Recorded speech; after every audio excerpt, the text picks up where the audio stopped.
Yari anasang kabuhi samtang nagapaayo sa ospital ang 21 anyos nga si Geraldine Embiado sang Setyembre 22 nga madumduman ginbuno sa sulod sang yasining nga kwarto sa Barangay 5 Poblasyon Igbaras, Iloilo kaagahon sa tong Setyembre 8. Sa interview sang K5 News FM Iloilo kay Police Captain Martin Pugales, ang hepe sang Igbaras Municipal Police Station natala na pa nga ipa-autopsy sang pamilya ang lawas sang biktima. Dugang pa ni Pugales, ang biktima kuntani ang mahimo nga makahatag sang detalye na tuhoy sa sospek apang wala sila ginpahanugutan nga maistorya ini bangod sa iya man nga kondisyon sa ospital sang tinalikdan nga si Mana. Matandaan niya pila sa tiyan, butkon kag likod ang naangkon sini itugas sang pagbuno. Sa karon, may ginasundan na nga person of interest ang mga kapolisan.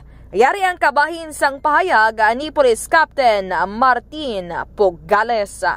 So, first week, ma'am, daw naga-istorya-istorya pa sa iyang bugto at sa daw tiyon, no? Kaya sorry, nag-ano naman daw uwaay na. Yung nag-request mga kami nga ma-istorya at lagi kami sa legal sa Western. Hindi kami po na bitin dito sa ano. Doon nagpalang luyagin siya, sir, sa mga subong semana. Oo, ma'am, oo. Kag sa karon, nagapanawagan naman ang pamilya sang biktima sa sospek nga mag-surrender na kag pagaatubangon ang kaso.